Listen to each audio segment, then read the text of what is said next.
The road splits here. Mama thinks we should go right because it's the right way. But left also might be the right way. If it wasn't clear by now, Mama doesn't actually know.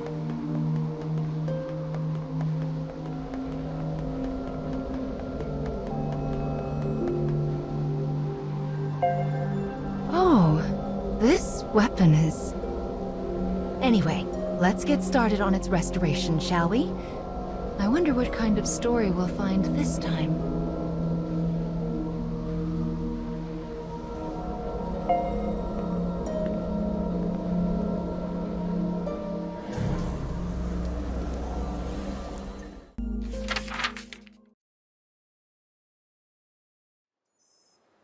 Once, two sisters with lovely ebon hair lived in a lush and verdant land. They hunted for food in the forest and did their best to each support the other.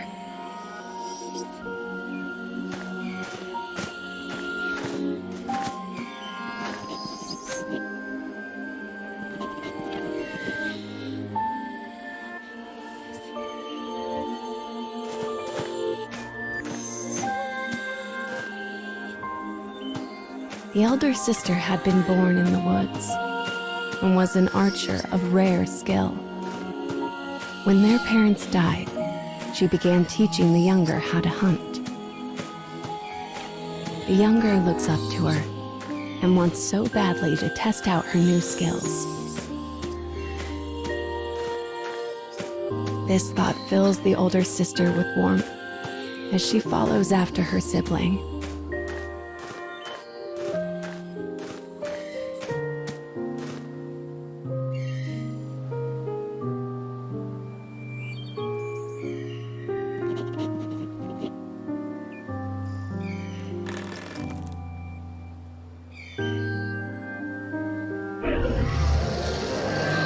Suddenly, the elder sibling hears a beast cry out in the direction of her little sister. She sets off after her at a frantic pace. The savage beast looms over the prone girl and makes to attack.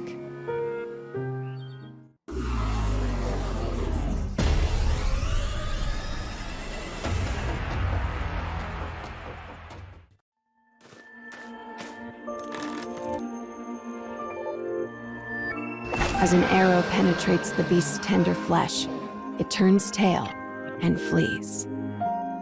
There was no way her little sister could have taken down the massive creature alone.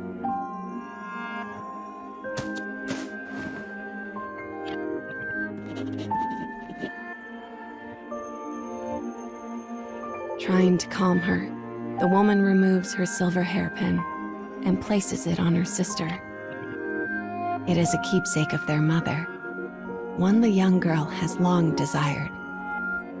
"Thanks, sis," she says, beaming. "Next time, it'll be my turn to protect you."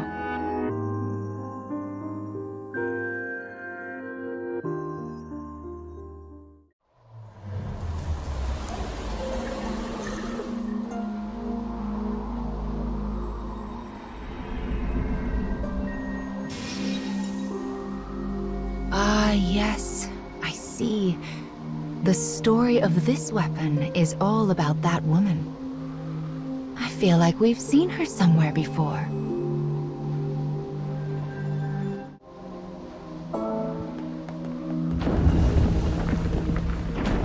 What could this black barrier be? How can the enemy be acting outside of the scarecrows? Well, let's just square them away as best we can as we go forward, okay?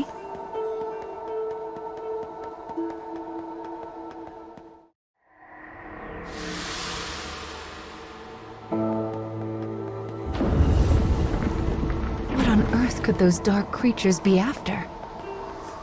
I'm sorry, child. There are just so many things that Mama doesn't know.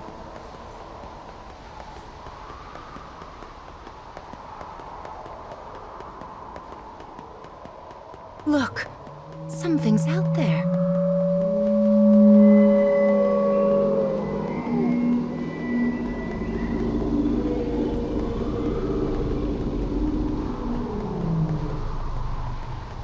What could it be? There are so many mysteries in the cage, aren't there?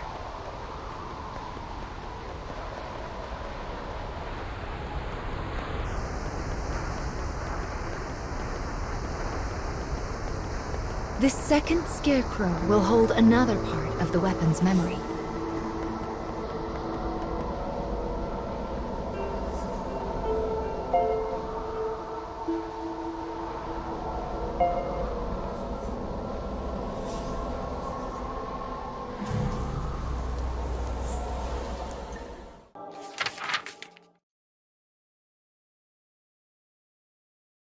Done with their hunting, the black-haired sisters decide to return home before dusk.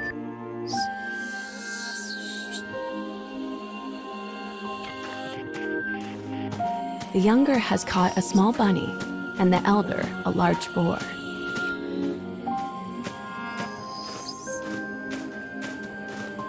It is a typical day of hunting for the pair.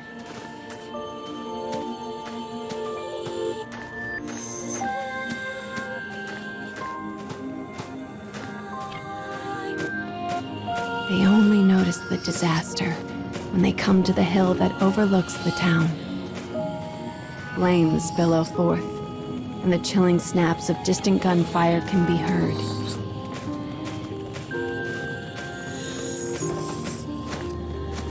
The woman immediately thinks of the war that is raging in the neighboring nation.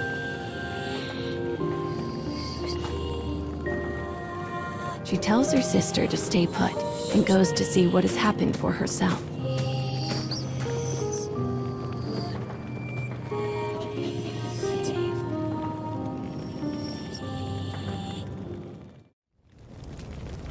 The town is oddly still, save for the incessant crackle of flames. The woman gasps as she takes in the grisly sight before her. All she can see are bodies. Bodies. Bodies.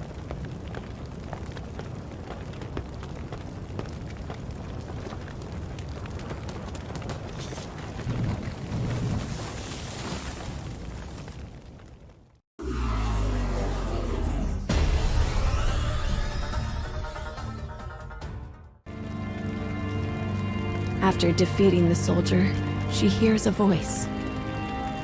Her worried sister has followed her into the fires of the village. Enemy soldiers cry out all around them.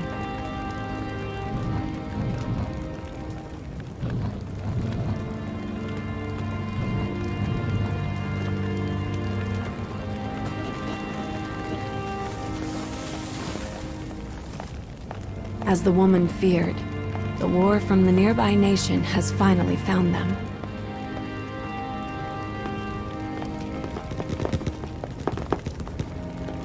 Strange and fearsome men surround them on all sides.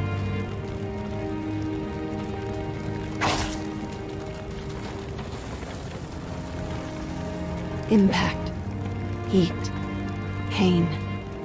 Her little sister screams. As the woman's consciousness flickers out, 2 words from a soldier reach her ears. Sort them.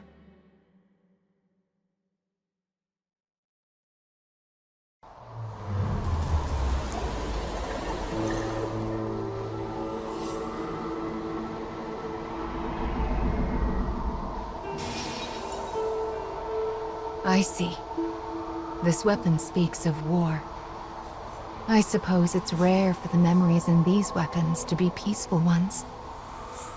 That's a little sad.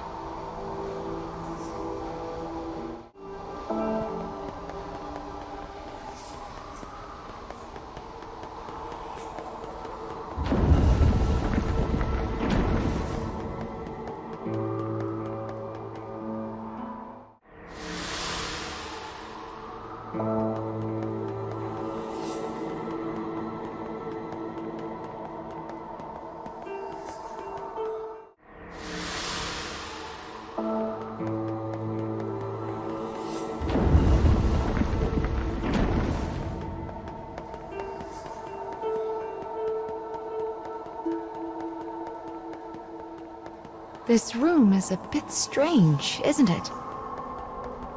Can you see down there? There are so many paths going every which way.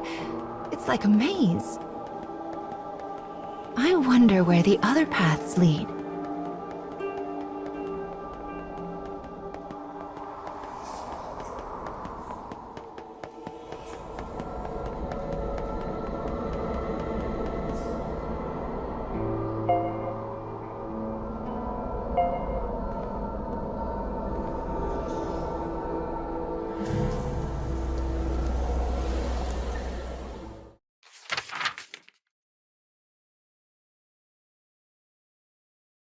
The black-haired woman regains consciousness in a world enveloped by haze. She hears a faint voice. It sounds similar to her little sister's voice, but also different, wrong. My sister. I have to save my sister. The woman's dim memories slowly become clear. The blow she'd taken, her sister screaming, the soldier's words.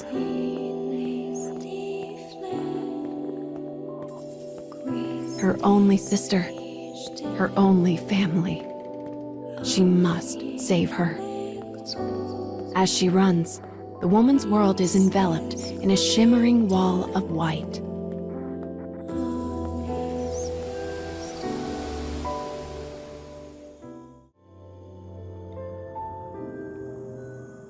When the woman wakes anew, she is lying on the floor of an unfamiliar prison. Something is terribly wrong. She looks down at her body and stifles a gasp. One arm and one leg have been replaced by mechanical substitutes. And her black hair is now as white as snow. Where is my sister? She dashes off through the dim prison in search of her missing sibling. She dispatches both her cell door and its guard with equal ease. Only then does she realize the truth. Her body is now a terrible weapon. As this knowledge sinks in, darkness envelops her.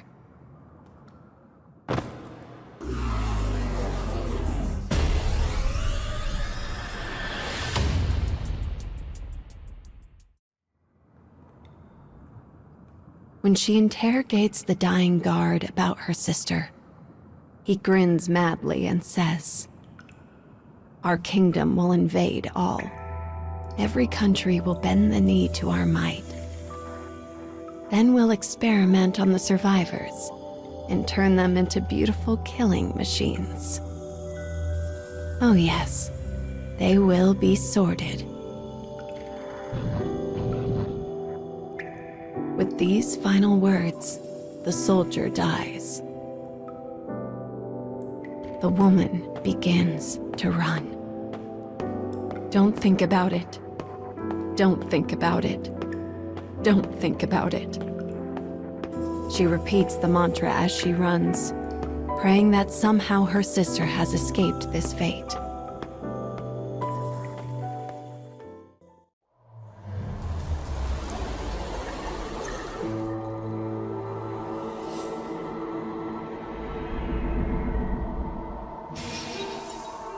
The memory. She lost her arm and leg because of her dark past.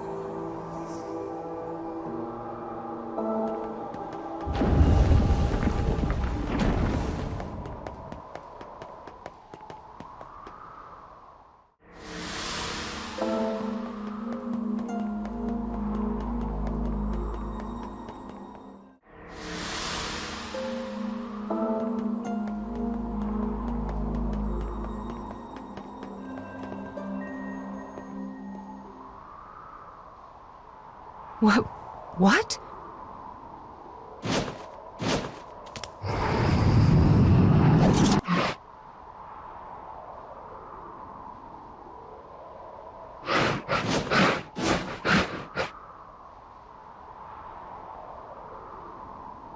That was...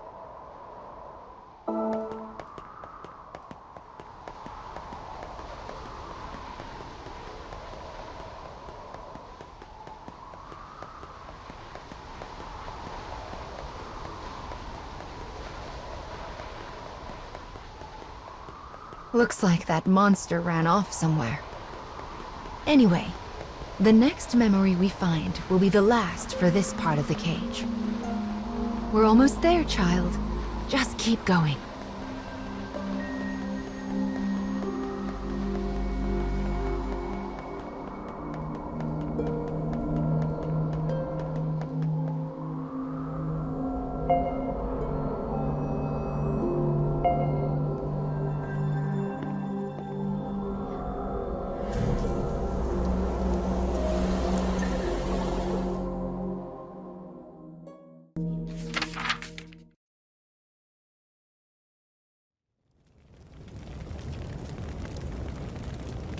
As the woman exits her prison, she beholds a town stained red with both flame and blood.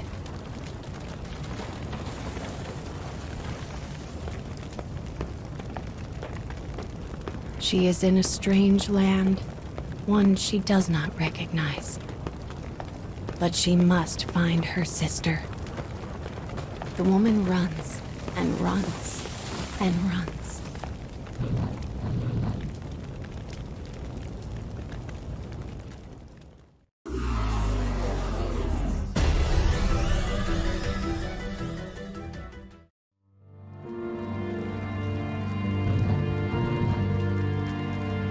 That's a child.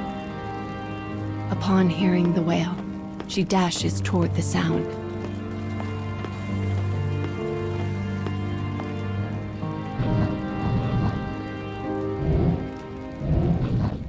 The thing standing before her was once her sister. But now, all trace of her former self has been lost to the sorting.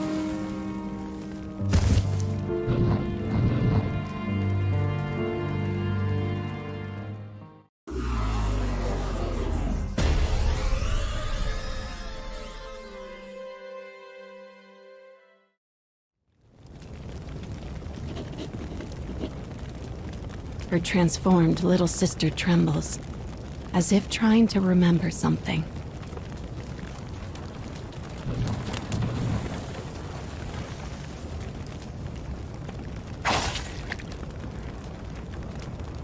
The moment her sister is cut down in front of her, the woman loses all control. Even when her enemies are no more than mangled hunks of flesh, she cannot stop. Finally, the woman cradles her sister in her arms and gazes at her blood-stained face.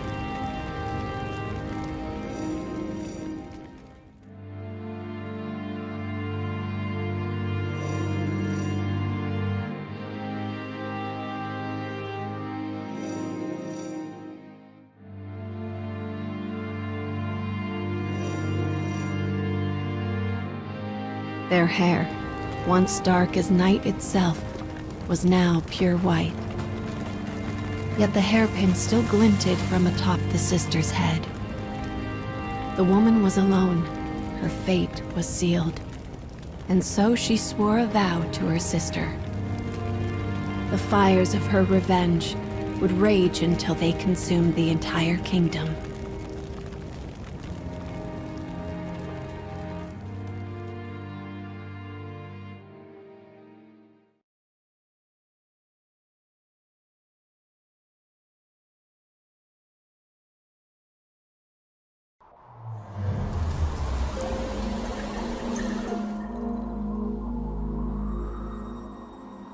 People need goals and hopes in order to live their lives. And for her, revenge was itself a form of hope.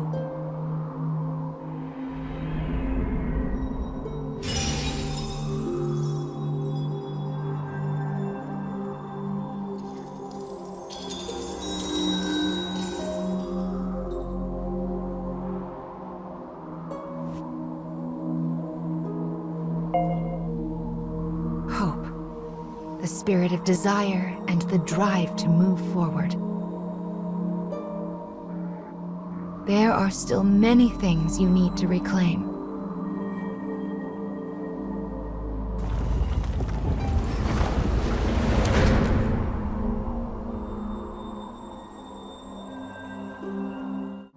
Come now. The next fragment is waiting for you.